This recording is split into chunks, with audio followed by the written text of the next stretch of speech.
আসসালামু আলাইকুম আমার ভিউয়ার্স আপুরা ভাইয়ার আপনারা সবাই কেমন আছেন। এই তো রোজার আগে ছোট্ট একটা মিনি দাওয়াত ব্লগ আপনাদের সাথে শেয়ার করতেছি। এটা হলো আমার শুক্রবারের ব্লগ, যেহেতু আমাদের দাওয়াত ছিল হঠাৎ করেই আমার হাজব্যান্ডের বন্ধুর বাসায়, তাই আমরা দুপুরের দিকে সবাই রেডি হয়ে গিয়েছি আর অপেক্ষা করতেছিলাম রজামনির বাবার জন্য, যে সে যেহেতু জুম্মার নামাজে আছে, সে আসলেই আমরা বের হয়ে যাব। তো হঠাৎ করে অনেকটা প্ল্যান করে আমাদের বের হওয়া ছিল না আর কি, যেহেতু দাওয়াতটা ছিল হঠাৎ করে আর কি, সবাই একসাথে হওয়া আবার এক বছর পর সবার মধ্যে আমাদের দেখা হচ্ছে। তো এই তো মেয়ে অপেক্ষা করতেছিল এবং সে কিছু ছবি তুলতেছিল। আমি তাকে বললাম যে আসো তোমার সাথে আমি একটু ছবি তুলি। তো সে আমার আরেকটা মোবাইল নিয়ে ছবি তুলতেছিল। ও যখন একটু রেডি হবে, একটু সাজুগুজু করবে, মানে আমার মোবাইলে তার ছবি তুলে রেখে দেবে, ছোট ছোট ভিডিও করে রেখে দেবে। আমার কাছে এই ভিডিও ভালো লাগে। ও যখন বড় হবে তখন এই ভিডিওগুলো আমি ওকে দেখাবো, ছোটোবেলায় কীরকম ছিল, কি করতো, কীভাবে এনজয় করতো, প্রত্যেকটা মুহূর্ত আমি খুবই এনজয় করি আমার বাচ্চার। তো সে অনেকটা ভোর হয়ে গিয়েছিল, তার বাবা আসে না কেন। এরপর ওর বাবা যখন এসে রেডি হয়ে গিয়েছে, আমরা বের হয়ে গিয়েছি, আমি আমার শাশুড়ি আম্মা আর মেয়ে। রজামনির বাবা গেটে তালা লাগিয়ে নিয়েছে। তো এই তো আমরা যাচ্ছি আর কি নারায়ণগঞ্জে, যেহেতু আমাদের দাওয়াতটা ছিল আর আমার শ্বশুরবাড়ির এলাকায় যেহেতু, তো বেশি যেতে একটা সময় লাগবে না, একদম খুব কাছে ছিল আর ভালো লাগছিল। তো হঠাৎ করে যেহেতু সবার সাথে অনেক দিন পর আবার দেখা হচ্ছে, তো আমরা অলরেডি চলে এসেছি। আমাদের গাড়িটা একটা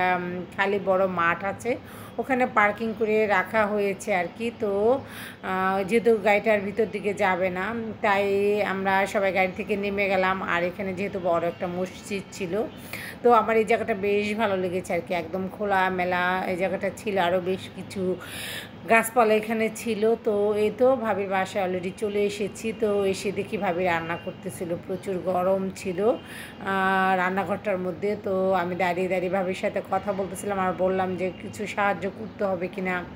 তো ভালো লাগছিল, মানে ভাবিকে দেখে একদম মেহমান আসলে যেটা হয় আর কি, অনেক ব্যস্ততা বেড়ে যায় সবার মধ্যে। আর আমার মেয়ে অনেক বেশি খুশি ছিল। তো চাচির রান্নাঘরটা একটু ঘুরে দেখলো। এর মধ্যে সবাইকে দুপুরের খাবার দিয়ে দেওয়া হয়েছে। প্রথমে ভাইয়ারা সবাই বসেছে, তারপর বাচ্চাদের দেওয়া হয়েছে আর আমি একটু তদারকি করতেছিলাম কার কী লাগবে।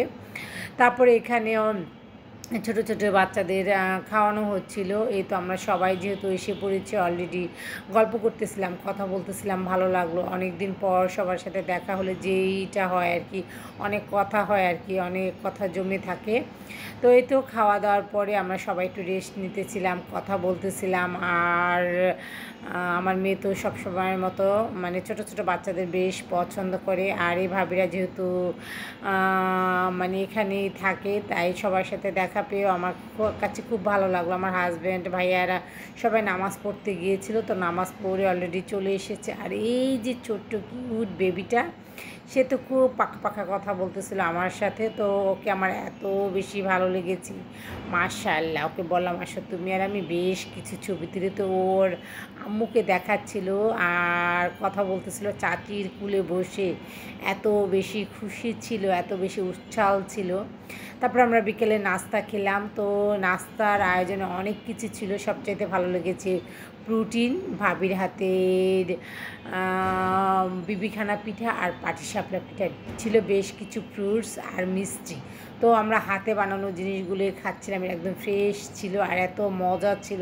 পিঠা খাচ্ছিলাম আর আমরা সবাই মিলে বলতেছিলাম যে এটা আমাদের বিক্রমপুরে এইসব পিঠাগুলো সবচেয়ে বেশি ট্র্যাডিশনাল খাওয়া হয়, মেহমানদের আপ্যায়ন করা হয়, সবাই এই কথাগুলোই বলতেছিল। তো আজকের ব্লগটা আপনাদের কাছে কেমন লাগলো অবশ্যই আমাকে জানাবেন। আর দুধ পুটিনটা ছিল বেশ লোভনীয়, বিবিখানা পিঠাটা ছিল অসাধারণ। খাওয়া দাওয়ার পরে এই তো আমরা বাসার উদ্দেশ্যে রওনা দিয়ে দিলাম। এখন আমরা বাসায় চলে যাব, সবার কাছ থেকে বিদায় নিয়ে নিয়েছি। একে একে সবাই একসাথে আমাদের সাথেই বের হয়ে গিয়েছে। তো এই তো আমরা গাড়িতে বসে গেলাম।